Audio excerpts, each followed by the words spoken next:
Seches Bava Kamma Daf Kafir. We begin with the brisa at the bottom of Daf Kaftes. The Gemara is in a sugya discussing a kohen bringing his own karbanos and keeping them. And after that, we'll get to our next mishnah, the final mishnah in the second to last paragraph of the Masechta. Let's begin with the brisa. So the brisa says, how do you know that a kohen is allowed to bring his own karbanos? If he has a carbon that he owes, either as a nidava or a chatas or something, or an asham that he owes, they can bring it on his own and do the avoid himself, even if he's not on shift, if he's not the kind of the mishmar. So the Brisa quotes a pasuk, he can come whenever he desires and do this service. Now, if he does those karbanis, what happens with the skin, if it's an oila, and the skin and the flesh, the basar, if it is another type of carbon which can be eaten by kahanim? Does he eat it himself, or does it divide up among the rest of the mishmar? So the Brisa brings the pasuk, says v'ishes kadashav lo yihiyeh, his kachim shall belong to him, and therefore it's his own, and he's allowed to keep it for himself. He doesn't have to share it with anyone else. Now the Brisa explains, let's say it was a balmum. So if it's a balmum, it can't be brought as a carbon. However, it can be eaten, and therefore you have its skin and you have its flesh, which can be eaten. Now, in this case, since there's no hakrava, there's no shlichus, making one kind being a sheikh to represent the entire mishmar is only for being makar of the carbon. There's no hakrava, and in this case it's rei lachila, so he will keep the or and the skin himself. According to one girsa in Rashi, according to a different girsa, he'll share it with everyone else. Now, if it's old, or it got sick, so it's not, the flesh is not even edible, so the only thing that you have from this are the skin and whatever avoida you can do. So then you can give it to whichever kohen he wants. And again, since here it's not a balmum, it's given to any kohen, and that kohen is a shliach for everyone else. Therefore, it's behalf of all Anshe Mishmar, and all the Anshe Mishmar will share in the avoida and in the skin of that carbon. Now, the Gemara has a problem with this here. The Gemara says, what do you mean? You said it's old and sick, and therefore it's suitable for avodah and for achila, or it's not suitable for avodah and for achila? And the Gemara is assuming that they're both the same level of suitability for avodah and for achila. So if it's suitable for avodah and for achila, so then let him take it himself. Why should he give it to someone else? Why does he have to make a shliach for it? And if it's not suitable for avodah and for achila, so then how could he make a shliach? He can't do anything with it. So Rav Papa answers, the suitability is idea chak. Only it's really not suitable, but when pressured, one can. So as far as avodah, it's suitable idea chak, and avodah idea chak is a real avodah, and therefore you can make a shliach to do the avodah and share it with everyone else. Eating, you can't do idei tchak, because eating idei tchak is called chila gasa, eating from which you get no hana, and it doesn't count as an chila at all, and therefore it's avoida, and its skin will go to the people of the mishmar, because there's no particular shliach. Now, it says Rav Shesh's halacha, if you have a kohen who's tamei, and he's the kohen on shift in the mishmar, and a carbon tzibur comes in for him to do. So the halacha is you're allowed to bring a carbon tzibur b'tuma, but it cannot be eaten b'tuma. So therefore, he can do it, and he gives it to anyone from the he can make a shliach. Since he's able to do it himself, he can make a shliach. He can give it to anyone else to do it, and because he's making a shliach, the avodah and the skin they all are divided up amongst everyone in the mishmar, in the shift. So the Gemara asks, what's going on here? Are there other kahanim tahirim or not? If there are other kahanim tahirim, so then how could he, as a tamei, be able to do it? He should give it to a tahar to do. Shouldn't, even though it's tamuch b'tzibur, if there's another option, he should give it to those tahirim. And if there's none tahirim, so what does it mean? You could give them the avodah and the ayr and the skin. They are tmeim. What are they going to do with it? They can't eat it. Over there, when it says avodah, it refers to the flesh.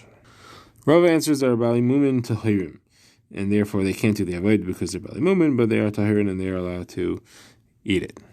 Now, Rav Asher brings a related halacha if you have a kohen gadol who is an einin, that is, he just lost a close relative. So the halacha is there's a custom a kohen gadol is allowed to do avodah even if he's an einin. However, he cannot eat meat when he's an einin, so he can give this carbon to anyone he wants as a shliach. And again, he can make a shliach because he could do it himself.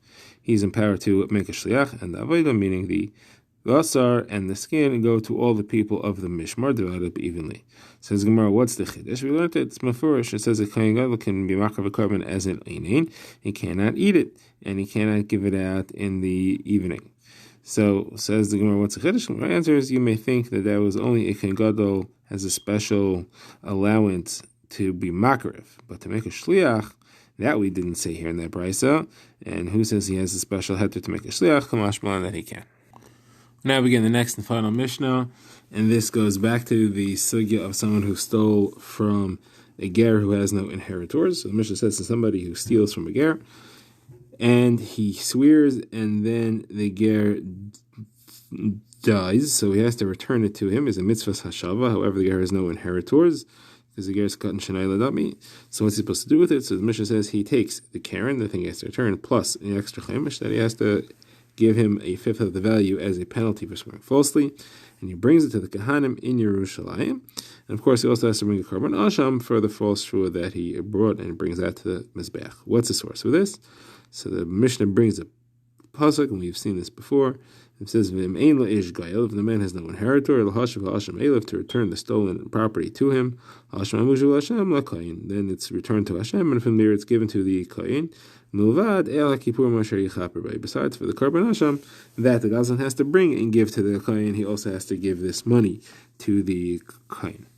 Now, Mishnah goes on to discuss a specific case. If the gazlan was bringing it to Yerushalayim along the way, he's bringing the money and the asham, and he died along the way. So now, the money that he was bringing to give to the Kahanim does not have to be given to the Kahanim. It can go to the inheritors of the gazlan, because it can't be given to the ger anyway, because the ger is gone and he has no inheritors. The only reason to give it to the Kahanim was to be Mekayim Mitzvah Hashava. But now the gazlan is dead, he doesn't have a Mitzvah Hashava anymore. So the inheritors get that money more than anyone else. It's hefker, and they get it more than anyone else because they're the ones who are holding it from the property of the ger. Now, what happens with the korban asham? So it's a asham shemesu ba'alav. The halacha is that asham shemesu ba'alav is left to graze until it gets a mum, and that's a whole sugya which we will learn in kachim. Now the value is then sold, and the value, the money, is put in the boxes that contain money to buy korbanos tzibor that are nedava, that are voluntary for when the mizbeach is empty. You want to keep the mizbeach always running, and therefore you add these korbanos for that time. Now, what happens if he actually gave the money to the people of the mishmar and the kahanim, that is, and then he died? So now the Yarshim come and they say, we want it back. It's no mitzvah shava. At this point, they can't. It's already given. They can't get it back. And like it says, once it's given to the kohen, it belongs to him. There's no backsies. Now, there were multiple shifts of kahanim. You're supposed to give the carbon and the money to the same one, because it says what if he gave the money and the korban asham to different shifts? So the first shift was called Yehoyariv. The second one was called Yedaya. So if he gave the money first to Yehoyariv, and he gave the korban asham afterwards to Yedaya, of course, it's not the way he's supposed to do it, but you're yaitze if you give the money first and the korban later, and therefore he's yaitze and it's fine. However, if he gave the korban first to Yehoyariv, which he's not supposed to do, and then he gives the kesef to Yedaya, so if the korban asham is still around, we take it away from Yehoyariv, we give it to Yedaya, they're makravit. Rashi says this is a knas, because Yehoyariv should never have accepted the korban asham without getting the money first, which is the halacha. If it's not around, then he has to give it back, he has to bring a new asham, and bring the money and the asham again. Now, the Mishnah concludes by saying the halacha, which we said before, that you're allowed to bring the money first, but you're not allowed to bring the asham first. But then it adds that if he gave the keren and he didn't give the chaimish, that's not a problem. The chaimish is not ma'akiv. You could bring the carbon and bring the chaimish afterwards. Now we begin the Gemara. The Gemara explains how we read the pasuk that the drush of the Brisa was based on. So it said, so ha'asham, the Brisa says, refers to the keren, the main returning of the object that he stole, the money that he stole. Then when it says hamushav, that refers to the chaimer. So Zumar, how do you know that asham refers to the Karen. Maybe Asham really refers to the carbon Asham that he has to bring. So before answering, the Gemara says, what's the nafka mina? Either way, the Torah is saying he has to return the Karen, and of course the Chaimish is included. So what's the difference if it's referred to, if Mushav means Chaimish and Asham means Karen, or Asham means carbon, and Mushav means Karen and Chaimish? So my answer is the difference is Rava's drasha. Rava said a drasha that because the Torah calls the Karen Asham, the halachos of Asham apply to the Karen, and therefore it can't be brought at night. Just like a carbon asham can't be brought at night, and it can't be brought in pieces a little now and a little later, just like a carbon asham can't be brought in pieces. So that's an nafka. So anyway, so how do you know, back to the question, how do you know that the word asham refers to the Karen and not to a carbon asham? The Gemara says, because later it says, Lavad Ela Kippurim refers to the carbon asham. So when it says asham, it must refer to something else, that's the Karen. Now we have another brisa which is very similar, but the question is slightly different, and the answer is different as well. It begins by saying the same thing. Ashram refers to the Karen, Hamushav refers to the Chaimish. Then the Gemara says maybe switch it. Maybe Ashram refers to the Chaimish, and Hamushav refers to the Karen. Says the Gemara again, what's an nafkamina? The Gemara answers the nafkamina to be if you're calling the Chaimish Asham, that would disagree with our Mishnah. Our Mishnah had said that the Chaimish is okay if it's late. If it's later, it's not ma'akev to bring the Asham, but if you're calling it the Asham, then it has to be together with or earlier than the Asham. It couldn't be later than the Asham. So the answer to the Gemara says, you know that the Asham must not refer to the Chaimish, because as the Pasuk says, V'heshavas Ashamai Beroishe V'chamishi So Yesef Al-V'desi Asham and Chamishis are two different things. Third brisa begins the same way, but here the suggestion is maybe Asham refers to the Karen and Hamusha refers to Kefel. We're not talking about a case of Gezel Hager, where there's Chaimish for swearing. We're talking about a case of Genivas Hager, where it's actually Kefel. So my answer is no, since it says V'heshavas Hashamei Beroishe V'chamishi So Yes Develop, so Hashamei Beroishe is referring to the beginning of the payment, so it must be referring to the Karen, not to something else. That is Karen alone, where there is no Kefel, because that's what's called Roish, Mishtalim Beroish. Okay, now Rava brings another halacha. Back to the situation where the Gazlan stole from the Ger died. Now he's bringing it to the Kahanim who are on shift in Mishmar in Yerushalayim. Says Rava, he has to have enough that he's returning so that each Kohen that's in the shift can get at least a Shavah Pruta. And if he didn't steal enough, then he has to add some of his own money, because it says Ha'asham Hamushav, it has to be a real Hashava, it has to be a real value that reaches each Kohen, so it has to be at least a Shavah Pruta. Now Rava asks, what if the mishmar that's there is Yehayariv, and there is not enough, Yehayariv is a big mishmar, there's not enough to give to all of Yehayariv a Shavah Pruta. However, mishmar Yedaya, which comes right afterwards, are much smaller, and there is enough to give each one a Shavah Pruta. Now, the Gemara says, if it would be Yedaya's shift, you'd have no shayla, you give it to Yedaya, no problem. Problem is, it's Yehayariv's shift, and you're giving it to Yedaya, you're allowed to do that.